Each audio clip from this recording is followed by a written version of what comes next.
자, 안녕하십니까, 친구들. 26차 시 바로 들어가겠습니다. 독립협회와 대한제국에 대해서 살펴볼 건데요. 여러분들 배움 책 33페이지에서 34페이지에 해당되는 내용입니다. 독립협회라고 하는 것은 단체이고요. 대한제국은 우리 이제 조선이라는 나라가 이제 이름을 바꾼 거죠. 대한제국으로. 그래서 고종이라고 하는 왕이 고종이 아니고 황제가 된 형식적이지만 그러한 어떤 그 내용에 대해서 같이 비교하면서 살펴보도록 하겠습니다. 자, 독립협회는 어떻게 보면 우리나라의 이제 최초의 어떤 시민단체 같은 역할을 했다라고 볼 수 있는데, 여러분들 그 교과서를 따지면 122에서 124페이지에 보시면 관련 자료가 많이 나와요. 자, 독립협회가 어떤 상황에서 이제 만들어졌는지에 대해서 살펴보겠습니다. 자, 아관파천 전 시간에 배웠죠. 러시아 공사관으로 바로 고종이 몸을 피했어요. 왜냐면은 부인인 명성황후가 시해됐거든요. 요 아관파천 시기에 고종이 러시아 공사관에 한 1년 정도 있다 보니까 이때 이제 러시아의 이권 침탈 영향력이 굉장히 확대됐다는 겁니다. 자, 이래서 이제 러시아가 우리나라에서 뭘 되게 많이 가져가요. 그러니까 그걸 못하게 해야겠다라는 어떤 이런 명분을 갖고 미국에 유학하던 서재필이 귀국을 하게 되면서 독립신문을 먼저 만듭니다. 독립신문은 우리나라의 최초의 순 한글 신문이에요. 여기 보시면 당시 이 한글판 버전과 영문판 버전이 지금 보이고 있는데 독립신문이 거꾸로 읽어야 됩니다. 그래서 한자가 없이 순 한글로만 이루어진 최초의 신문이고요. 그리고 영문판 The Independent라고 하는 형태의 영문 버전의 이 신문이 동시에 이렇게 인쇄가 됐다는 겁니다.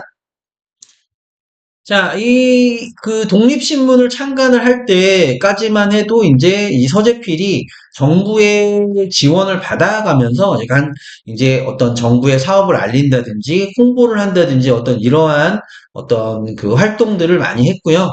독립문을 이제 세우려고 했는데 이게 실제로 독립문이 있죠. 그런데 파리에 이제 개선문을 붙다서 독립문을 만들려고 했어요. 원래는 이제 영원문이라고 해서 중국 사신이 이렇게 올때 이 영언문을 통과하는데 이게 무슨 뜻이냐? 은혜를 영접하는 문이다. 굉장히 사대주의적인 어떤 네이밍을 갖고 있지 않습니까? 그래서 그게 아니고 우리나라는 이제 독립국이기 때문에 독립문을 바로 보란 듯이 영혼문보다 훨씬 큰 규모로 이렇게 당당하게 세웠다는 거죠. 근데 이게 이제 세우려면 돈이 좀 많이 들지 않습니까? 그래서 독립문 건립 사업을 명분으로 해가지고 독립협회라고 하는 단체를 만들었다는 겁니다. 그러니까 독립협회가 만들어지고 독립신문이 창간된 게 아니고 순서를 따져보면 독립신문이 만들어지고 독립협회가 창립됐다는, 이게 조금 아이러니하죠. 자, 참여는 우리나라의 개화 지식인, 그 다음에 정부 관료 중에서 좀 개혁적인 사람들, 거기에다가 중요하죠. 도시의 시민 계층이 다양하게 참여했다.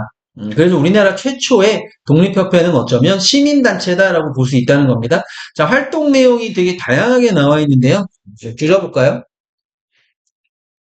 자, 활동 내용 이렇게 뭐 챕터별로 나눠서 굳이 이렇게 나누실 필요는 없는데 어쨌든 활동 내용을 주제별로 봤을 때 이제 민중들을 계몽하는 이런 활동을 한 게 이제 대조선 독립협회 회보라고 하는 어떤 이런 기관지 기관을 어떤 이렇게 홍보하는 어떤 비슷한 게 되겠죠. 뭐 신문이라기보다는 어떤 뭐랄까 홍보물 뭐 이런 것들을 발간했고요. 독립관에서 이제 강연회나 토론회 사람들을 대상으로 이런 걸 많이 했습니다. 그래서 주로 내용이 러시아 이권 침탈을 반대한다. 우리도 의회를 설립해야 되지 않겠냐. 뭐 민권, 국민들의 권리를 신장시켜야 된다. 뭐 이런 걸 주제로 근대적인 내용을 가지고 토론회를 했다는 겁니다. 자, 자주 국부운동. 이거는 권리를 누구로부터 지키는 거니? 외세로부터 지키는 거죠. 그래서 이제 외세가 우리나라에 뭔가를 하는 거를 반대하는 건데 이때 상황 자체가 뭡니까? 바로 아관파천 시기에 만들어졌기 때문에 거기다가 이때가 한참 러시아 영향력이 셀 때잖아요. 그래서 주로 러시아의 이권 요구를 저지하는 그러니까 이때 이제 이런 활동을 하기 전에 러시아가 이권을 많이 요구를 하고 있었고 우리나라의 군사교관, 재정고문을 이미 파괴하고 있었어요. 그래서 굉장히 우리나라에 많은 영향력을 행사할 때라 구국운동 상소문이라고 하는 거를 이제 작성을 했다는 것이죠. 독립협회가. 자, 만민공동회 중요합니다. 많은 사람들이 모여서 공동의 문제를 가지고 회의하는 건데, 그러니까 우리나라의 최초로 약간 여러분들이 잘 아는 그러니까 민중 집회, 뭐 촛불 집회 같은 거, 이런 거 있잖아요. 그래서 그 어떤 최초의 형태가 만민공동회다라고 볼 수 있어요. 최초의 근대적 민중대회인 만민공동회가 열리게 되고요. 여기서 이제 뭘 했느냐? 러시아의 이거 중요합니다. 시험이 많이 나와요. 러시아의 저령도 조차 요구. 그러니까 우리나라 부산에 보면은 영도라고 하는 섬이 있는데 그 섬을 영도를 빌려달라고 요구했거든요. 조차라고 하는 거는 빌리는 거거든요. 근데 그거에 대해서 어떻게 했니? 저지시켰다는 겁니다. 아, 그럴 수 없다. 이 빌린다는 거는 무슨 의미냐? 자, 우리 일진 친구들이, 야, 네 지우개 좀 빌릴게, 라고 하는 거는 그 빌리겠다는 얘기가 아니죠? 빌려서 돌려주지 않으면 갖는 거 아닙니까? 그래서, 이 러시아의 그런 의도를 알고 있었기 때문에 조차 요구를 저지시켰다는 것이고요. 러시아의 군사교관과 재정고문 이미 파견돼 있었는데 이것을 철수시켰다는 겁니다. 자, 자유민권운동은 민권, 국민들의 권리를 지키는 거죠. 자유롭게. 누구로부터 지킵니까? 정부로부터 지키는 거죠. 그래서, 어, 국민들의, 이런 얘기 이제 처음 들어옵니다. 뭐, 신체의 자유를 뭐가, 뭐, 어떻게 한다, 뭐, 지킨다, 재산권을 보호한다. 그러니까 굉장히 근대적인 형태의 어떤 국민의 권리를 최초로 주장한 게 바로 관민공동회다. 아, 이게 그 독립협회다. 이렇게 보시면 될 것 같아요. 언론 출판 집회의 자유를 주장했고요. 이때 이제 국민 참정권 운동까지, 그러니까 참정권은 뭐냐면, 정치에 참여하는 권리, 바로 이제 이런 것들까지 주장을 하니까, 당시에 이제 정부가 뭐냐면, 바로, 대한제국으로 바뀌게 되거든요. 굉장히 이제 황제가 통치하는 나라로 바뀌는데, 여기 이제 독립협회가, 이 대한제국 입장에서 보면 선을 넘는 거죠. 아니, 어떻게, 감히 황제가 모든 정치 권한을 갖고 있는 나라에서 참정권을 달라고 해. 그래서 서재필을 미국으로 추방을 하게 되고 이런 과정에서 관민공동회에 바로 만민공동회에 누가 참여를 한 거냐면 관리들이 참여를 하게 되는 거죠. 관민 그래서 만민공동회가 먼저 열렸고 관민공동회가 뒤에 열리는데 만민공동회는 여러 차례 열립니다. 한 번만 열린 건 아니에요. 관민공동회에서 뭐가 결의되느냐? 헌의 6조라고 하는 게 이제 결의됐다는 거예요. 헌의 6조 여기 있네. 이거 되게 중요한 내용입니다. 이 관민공동회에서 결의된 헌의 6조 이 내용을 보고 이게 헌의 6조인지 알아야 돼. 여기 보시면 관민이 합심하여 황제권을 공고히 하라. 여기서 알 수 있는 거, 당시는 대한제국식이었다. 그리고 광민공동회라고 하는 어떤 이런 냄새가 나죠? 이거 잘 맡으셔야 되고, 중추원이라고 하는 것도 여기 이제 나옵니다. 중추원. 재정을 탁지부에서 뭐 전담해라. 뭐 요런 거. 피고의 인권을 존중해라. 인권 얘기도 여기서 처음 나와요. 그래서 헌의육조 내용 6가지 다는 아니지만 중요 내용은 여러분들 좀 알고 계셔야 됩니다. 자, 헌의육조를 결의를 하면서 의회 설립 운동을 주장하게 되는데 의회 설립 운동이라고 하는 거는 무엇이냐? 그것은 우리나라도 이제 드디어 이제 국민들의 대표자를 의회에 보내서 뭔가 어떤 새로운 그렇죠?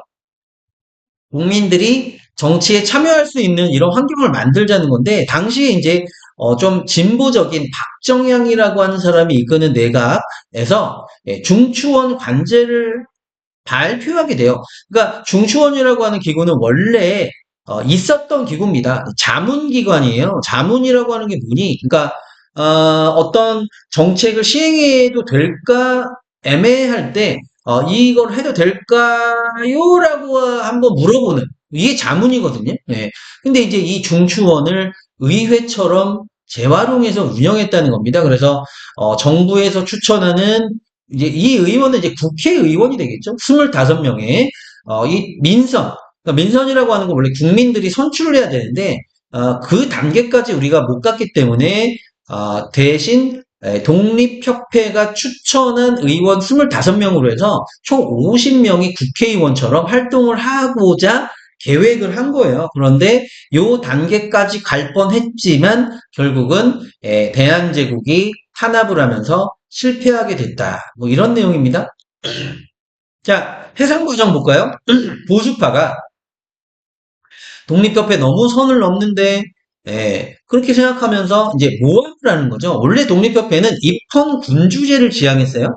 입헌군주제라고 하는 거는 헌법에 입각해서 군주의 존재, 황제의 존재는 인정하지만 그 어떤 권한을 제한하는 건데, 공화정을 수립하려고 한다. 공화정이라고 하는 거는 뭐냐면, 이것은 프린스처럼 왕이나 황제를 없애고 누군가 국민의 대표자를 선출하는 걸 의미하거든요. 그러다 보니까 고종 입장에서는 독립협회가 공화정을 지향한다고? 그러면은 나는 어떻게 되는 거야? 이렇게 되는 거죠. 그래서 고종이 해산 명령을 내리고 이 헌의육조에 서명했던 이런 진보적 정부 관리들을 파면하게 되면서 결국은 이러한 조치를 다 만민공동회를 통해서 규탄하게 되고 독립협회랑 대한제국이 지금 어떻게 되는 거니? 부딪히게 되는 거죠. 그래서 정부가 이제 보부상으로 구성된 황국협회, 황국협회 이름 자체가 벌써 이 황제의 나라라는 뜻 아닙니까? 그래서 황국협회를 그리고 군대를 동원해서 독립협회를 강제로 해산시켰다. 예. 그래서 아이러니한 거는 사실은 이따 이제 그 대한제국 때도 보시겠지만 아관파천 시기에 고종이 빨리 환궁해야 된다, 돌아와야 된다, 컴백해라 라고 주장했던 단체가 바로 독립협회인데 그렇게 해서 결국 돌아와서 대한제국이 구성됐는데 대한제국은 말 그대로 황제의 나라를 표방했기 때문에 이제 황제한테 모든 권한을 주려고 했던 것이고 독립협회는 계속해서 이런 근대적인 방향으로 가려고 해서 서로 가려고 하는 방향이 완전 다른 거죠. 그래서 독립협회가 바로 대한제국에 의해서 탄압되는 그 과정에서 해산됐다는 겁니다. 자, 의의와 한계 간단히 보면 국민을 계몽하려고 했다. 국정 전반을 근대화하려고 했다. 군대 국민국가를 지향했다라고 하는 뭐 이런 의의가 있는데 한계점은 외세 배척의 대상이 주로 안티 러시아 활동만 했어요. 그래서 러시아의 이권 침탈은 굉장히 반대했지만 미국, 영국, 일본에 대해서는 굉장히 우호적이었다. 어쨌든 얘네들은 우리나라 입장에선 다 외세 아닙니까? 외국 세력. 그런데 어떤 선별적으로 러시아만 이런 그 안티 반대 활동을 했기 때문에 이것이 굉장히 조금 정당하다고 보기는 어려웠다. 뭐 이런 거죠. 열강의 침략 의도를 제대로 간파하지 못했다. 다 나쁜 놈들인데, 요 일진 중에서 왜 얘만 싫어했냐. 뭐, 그 얘기는 선생님이 수업 시간에 그 이유에 대해서는 좀 말씀드리도록 하겠습니다. 자, 이제, 대한제국으로 가보죠. 자, 아관폐천 시기에 러시아 공사관으로 지금 고종이 가 있어. 숨어 있어. 그러다 보니까, 야, 이거 나라 꼬라지가 엉망진창이다. 빨리 돌아와라. 그래서 아까 우리가 좀 전에 공부했던 독립협회가 굉장히 많은 주장을 했어요. 돌아오라고. 그래서 실제로 환궁, 궁으로 돌아와서 칭제 권원하게 되는데 이게 무슨 뜻이냐면 황제를 칭하고 연호를 사용하라는 뜻입니다. 원래 이제 연호라고 하는 건 황제만 쓰는 거라서 우리나라는 중국의 연호를 갖다 썼죠. 가끔씩 강력한 이 독자적인 나라라는 거를 상징적으로 나타낼 때 독자적 연호를 쓴 때가 있어요. 몇 번. 근데 대부분은 중국 거를 갖다 썼거든요. 자, 그래서 결국은 칭제 권원을 하게 됩니다. 그래서 대한제국이 됐기 때문에 고종 황제가 된 거고요. 그 다음에 독자적인 연호인 광무라고 하는 연호를 쓰게 됐다는 겁니다. 자, 그래서 대한국 국제를 반포하게 되는데 대한제국이 선언된 게 1897년이에요. 독립협회가 1896년에 만들어졌고요. 자, 대한국 국제는 연도가 대한구구제, 그죠? 1899년입니다. 자, 독립협회를 해산한 뒤에 반포를 했고요. 자, 황제에게 모든 권한을 집중한 우리나라는 전제군주국이다라는 것을 선언하게 됩니다. 대한국 국제는 시험에 잘 안 나와. 생각보다. 나오긴 나오는데 왜냐면 이거 너무 쉬워. 왜냐면 앞에 인트로를 보시면 대한국은 제국이다. 여기 보면 전제 정치다. 대한국 대왕제는 이거 보면 이게 대한제국의 대한국 국제라는 걸 알 수 있고 내용을 보면 모든 권한을 다 황제가 갖는다는 내용입니다. 예, 그래서 이런 대한국 국제를 발표하고 광무개혁이 실시가 되는데 광무개혁의 내용 시험에 많이 나와요. 자, 기본 정신은 구본 신참 이 구는 구세대 할 때 구, 신은 신세대 할 때 신입니다. 그래서 옛 것을 근본으로 새 것을 참고한다는 뜻입니다. 그러니까 여기서 중요한 거는 뭐니? 옛 것이 근본이 되는 것이죠. 여기서 포인트는 옛 것이다. 예, 요거 좀 포인트는 옛 것이라는 겁니다. 그래서 점진적 개혁은 할 건데, 스텝 바이 스텝, 천천히 하겠다는 겁니다. 여러분, 아까 이 얘기는 안 했는데, 여기 보시면 환구단이 뭐냐면, 황제가 하늘에 제사를 지내는 제단이에요. 그러니까 환구단이 만들어졌다는 거는 뭐냐면, 황제를 스스로 우리가 황제의 나라라는 걸 인정했다는 겁니다. 그래서 그림 많이 나오거든요. 예, 다음 그림이, 과 관련된 뭐 건축물이 세워졌던 시기, 바로 대한제국 시기가 되겠죠. 뭐 그런 문제들 이것도 좀 참고로 알아두시고요. 자, 군사적으로 원수부. 우리가 국가 원수라고 하지 않습니까? 대통령을. 그래서 원수부라고 하는 거는 황제가 모든 군권을 장악하기 위해서, 그렇죠? 이런 부서를 하나 만든 겁니다. 친위대도 증강을 했고요. 자, 경제적으로, 예, 이 원수부 잘 기억하세요? 예. 그 다음에 이제 양전 사업을 실시하는데 양전 사업은 토지를 측량하는 사업입니다. 토지를 왜 측량하냐? 우린 때때로 이제 양전 사업을 많이 하는데 세금을 걷기 위해서 하는 거죠. 예, 세금을 걷고 누가 어디에 얼만큼의 땅을 갖고 있는지를 알아야 될 거 아닙니까? 그래서 이제 양전 사업을 하는데 대한제국 광무개혁의 양전 사업의 포인트는 지게를 발급하는 데 있었다는 거예요. 지게. 예, 뭐 이렇게 나무할 때 나무꾼이 지는 게 아니고요. 지게는 근대적 토지 소유권, 토지 문서라고 볼 수 있는 겁니다. 그래서 이것을 토지를 조사해서 발급했다는 거는 어떤 의미냐? 이거는 토지제도 개혁이 아니라는 거예요. 토지제도를 개혁한다는 거는 토지가 없는 농민에게 토지를 나눠줘야 되는데 지게라고 하는 거는 토지를 조사했어. 너 땅 이만큼 있네. 아버지한테 물려받았네. 그래, 이거 네 땅으로 인정해 줄게라고 하는 거예요. 그렇기 때문에 토지의 소유권을 그대로 인정해 줬다.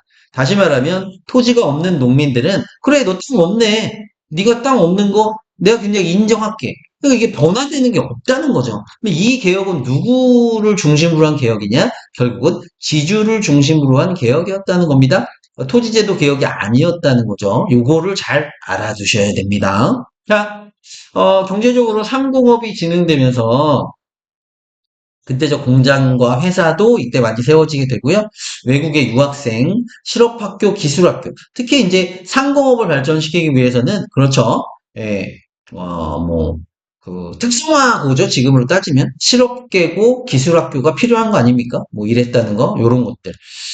자, 한계점은 전제군주제를 통해서 뭔가 발전하려고 했으나 이거는 지금 근대적인 방향으로 가는 게 아니고 지금 정반대로 가는 거죠. 그래서 결국은 큰 성과를 거두지는 못했다는 겁니다. 바로 이제 우리 조선의 마지막 국가 형태가 대한제국이고 우리 조선이 이제 일제 강점기가 시작된 게 1910년인데 다시 말씀드리면 1910년에 누가 망했냐? 대한제국이 망하게 된 거죠. 그래서 결국은 대한제국과 좀 전에 배웠던 바로 독립협회는 같은 시기에 존재했던 하나는 어떤 민중들이 만든 단체이고요. 하나는 정부의 이름이 대한제국이었던 거 아닙니까? 그래서 이 두 개, 이 독립협회라고 하는 단체와 대한제국이라고 하는 나라가 동시대에 존재했어요. 그런데 서로 갈 길이 달라서 결국은 이렇게 되었다. 라고 하는 내용을 좀 잘 알아두시고, 오늘 못한 내용은 선생님이 수업 시간에 좀 더 보충해서 설명드리도록 하겠습니다. 오늘은 여기까지 하겠습니다.